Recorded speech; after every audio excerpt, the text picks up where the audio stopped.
Thank you, Uncle. As for down here... Clive, my boy! Rutherford informs me that we owe you our thanks. Hadn't intended for you to get involved, but such are the times we live in, huh? I would have done the same for anyone else. You're far too modest, Clive. You'd make a terrible nobleman. But tell me, is the realm truly in as dire a state as Rutherford suggests? From what little I saw, you were right to be worried. I suppose I should have expected the worst. But I was rather hoping the great and good of the realm might have things a little more under control. Alas, it seems that firm leadership is in short supply these days, and without it, the people are bound to lose their way. We must move quickly. But where do we start? True, the challenges that face us are many. But in my estimation, there are two key areas to be addressed before any other. The realm's armies and her larders. As you've seen firsthand, it's every man and woman for themselves out there. Certain cities have banded together to try and maintain some semblance of order, yes, but such cases are few and far between. And yet, the only remedy for the chaos that faces us is unity. A unity that transcends even the borders laid down by our ancestors. In short, if Storm does not stand together, she will fall apart. But how would one even begin to unite the realm? The armies, my boy. As I told you already, we begin by restoring order among the ranks of those sworn to maintain it. Sadly, I doubt I could convince even the lowliest gaggle of privates to dig a latrine together. But I do know someone the High Commanders have been known to listen to on occasion. Field Marshal Eugen Havel. I thought he was retired. He was, until an Akashic army tore through Randalar and killed most of the rank and file. There is no man alive more capable. Literally. And as luck would have it, I've already spoken with him on the matter. Of course you have. And he's agreed to help. On one condition. That he first speaks with you personally. Havel has always been a man of frustratingly rigid principle, and he has certain qualms about clasping arms with, well, with an outlaw. I extolled your many virtues as best I could, of course, but the old goat was adamant that he be allowed to appraise you in person. You don't mind, do you, my boy?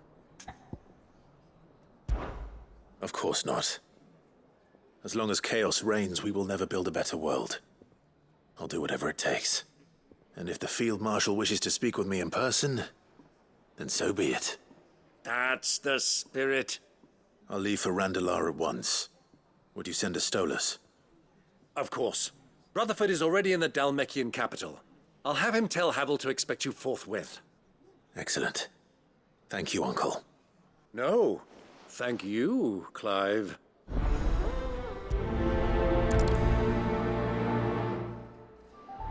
Don't worry, my boy. Rutherford is in Randalar this...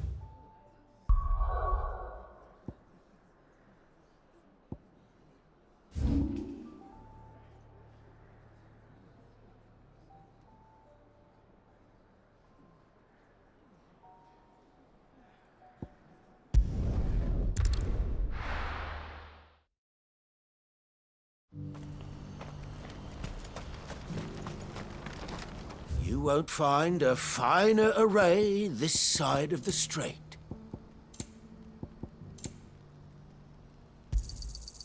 Many thanks.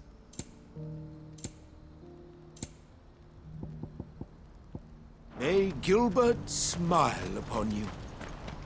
Do you see that too?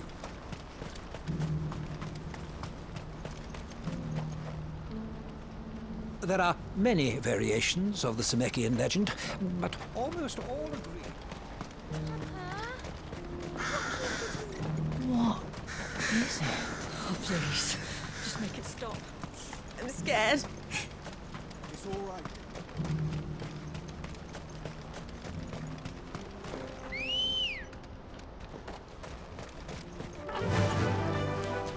faster!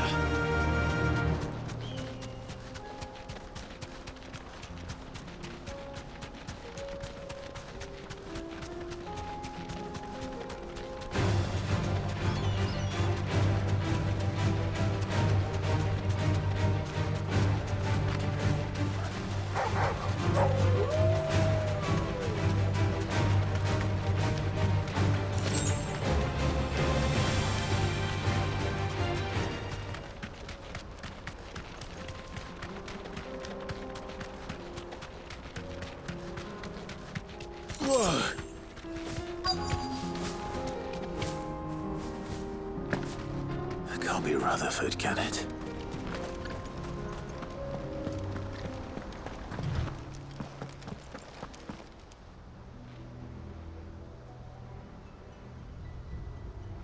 Turncoats and cowards, the lot of you! If it's a fight you want, it's a fight you shall have! Allow me. I don't need your... Please, Field Marshal, oblige him. This won't take long. You're right. It won't. Men, finish him.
A little longer than I'd have liked.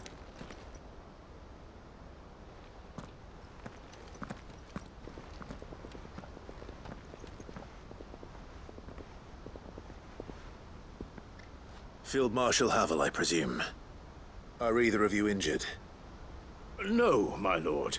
You arrived just as our escort turned on us. Fucking traitors. I'd heard reports of soldiers in the outlying regions abandoning the oaths they swore. But I hadn't thought the corruption had reached so close to the heart of the Republic. It's a fucking disgrace. Your interfering old bastard of an uncle tried to warn me, of course.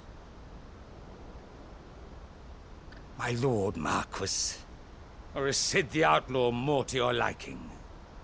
Call me what you want. It doesn't change who I am, or the urgency of the message I bring. My uncle has a plan to right the realm, and he needs your help to see it through. Before I agree to anything, I'd have you answer one question. What do you stand to gain from all this? I won't deny that I might benefit from further chaos. But I seek a new beginning for all of us. And while the choices I've made may not always have been the right ones. I know I made them for the right reasons. For so long, so many of us have been told how we could live, how we could die, when it should have been our decision all along. Now we have a chance to put things right. But in order to take it, we must stand together, even if it be beside those with whom we don't see eye to eye.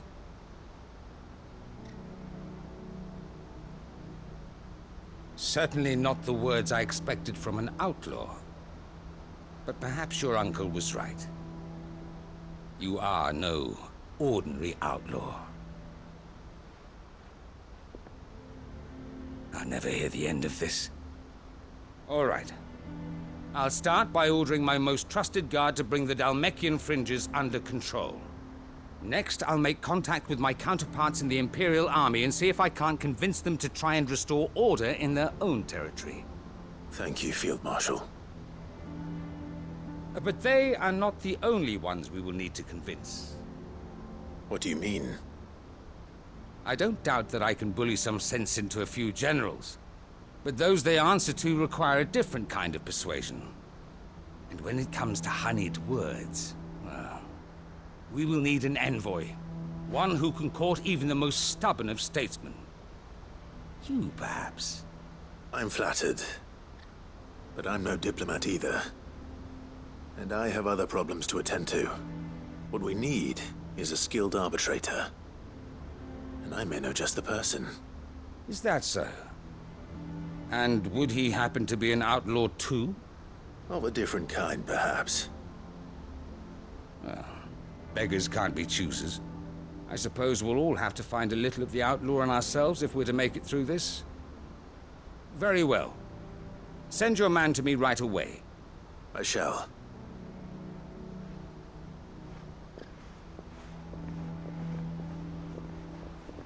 My Lord Marquis, your Lord Uncle bade me escort the Field Marshal to his manor in Port Isolde. And I will see that my associate joins you there. Very good, my lord.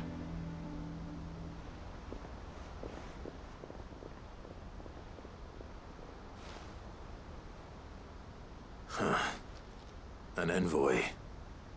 I'm not sure I'm the man to talk anyone round. I can barely convince my brother to take his medicine. No. This is a job for someone with experience. Someone like Quentin. I hope I can convince him at least.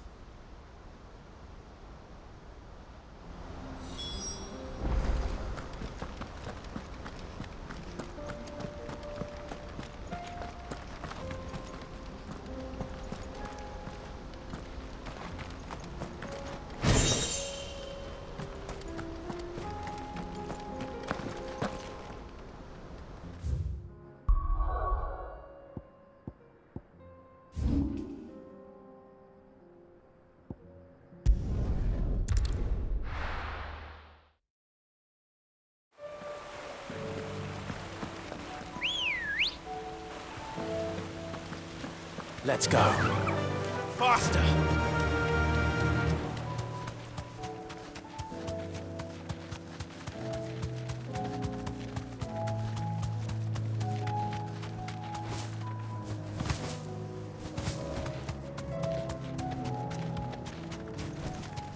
No need to ride from here. I made sure our fallen comrades were laid to rest. I'd have followed Quentin to that manor. Quentin's gonna build us new Lost Wing, and I'm gonna help. Quentin, I have a proposal for you. Do you now? Something tells me you'll be asking more of me than a cask of Gotand gold. Go on then. Propose.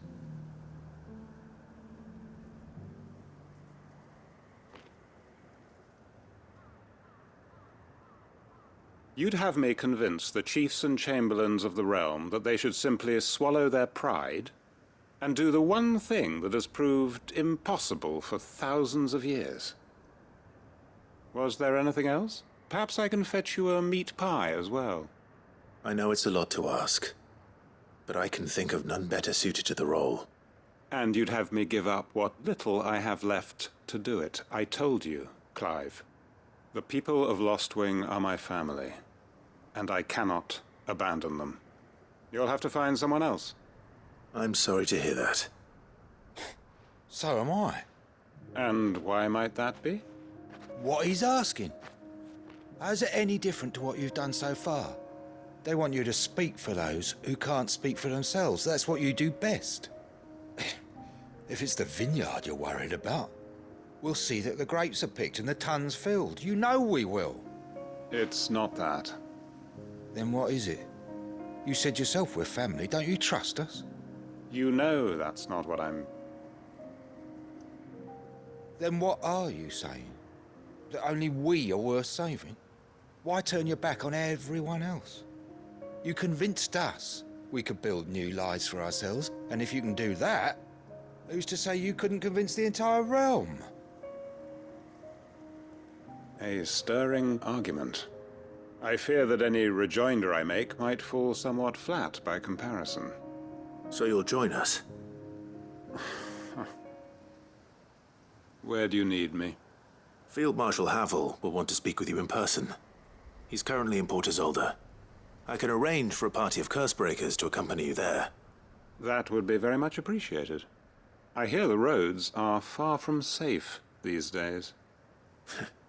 Hopefully not for long. My uncle will want to know that his plan is taking shape. Any statesman we speak with... Reckon Master Quinton could argue an egg.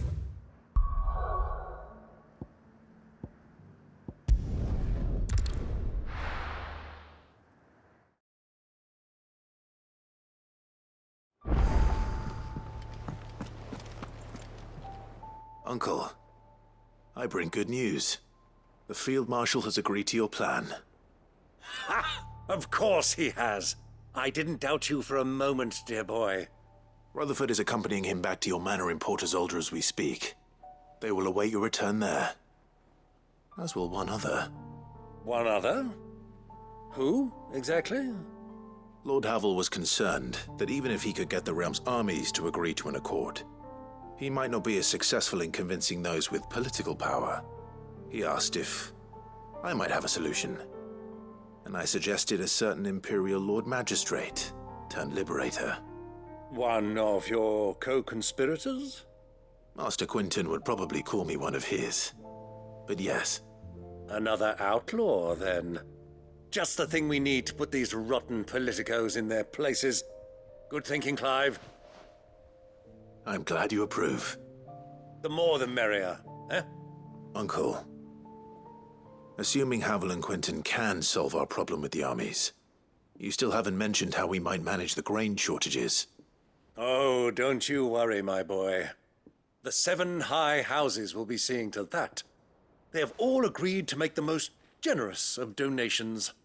Oh, of course, it did take a little persuasion, but luckily I had some unexpected help. From who? Why, you, my boy. Rumor has it that you rescued the Lady Ariane's head steward Rockford from a horde of bloodthirsty bandits. It was more of a handful. Well, the old battle axe was so pleased. She had a shipload of talents delivered to my private docks by the next new moon. And when the other houses saw the parsimonious old crone's purse strings finally loosen, they as good as tripped over themselves in the rush to follow suit. I'm happy to hear it. Now, I must be getting back to the manor. Join us there at your earliest convenience, would you? Of course, Uncle.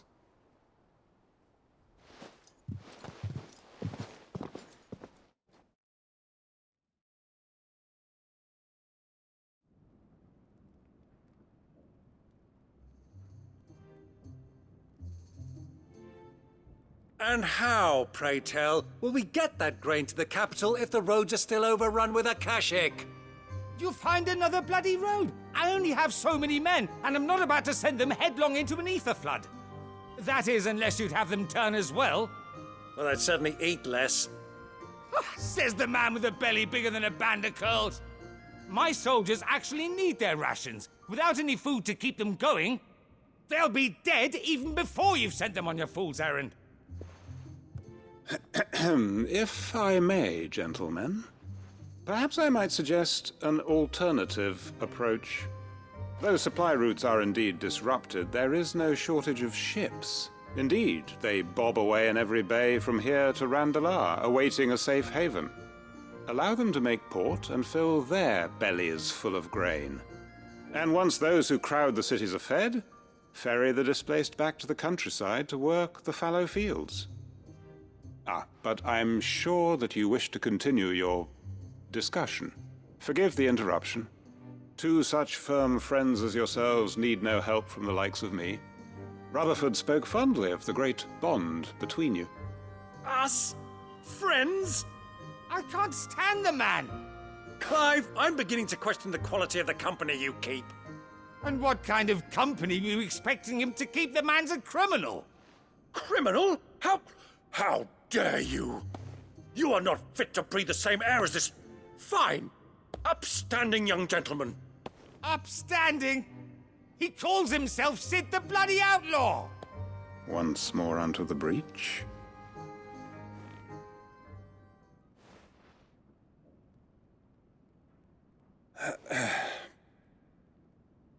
Shall we begin again? What we seek here is not to create a new nation, nor to claim the thrones of those that already exist. We wish simply to bring stability to the realm that mankind might weather the current storm.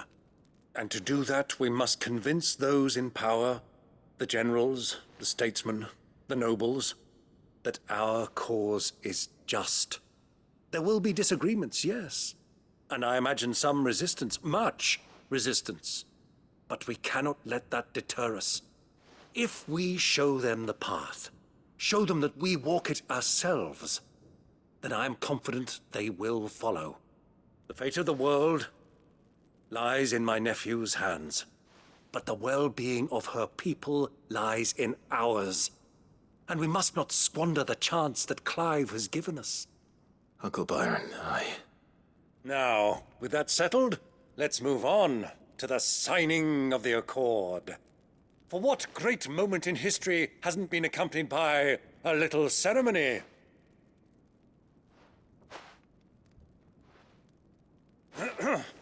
Citizens of Valisthea, I present to you the Triunity. Rutherford, Mike Will.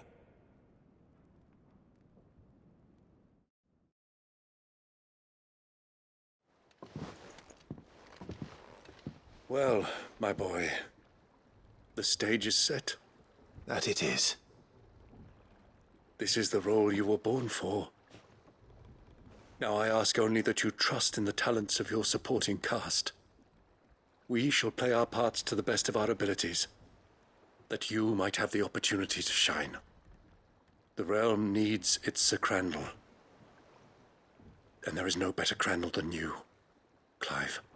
I want you to keep this signed accord as proof of our faith in you. I will. Thank you, Uncle.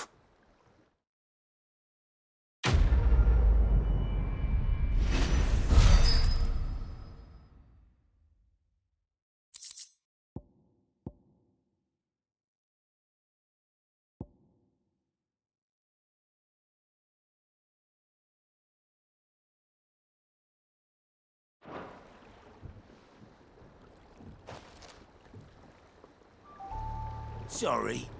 Can't take you where you need to get to. But the Argo... What do you think that thing is? And how the hell is Sid gonna deal with that?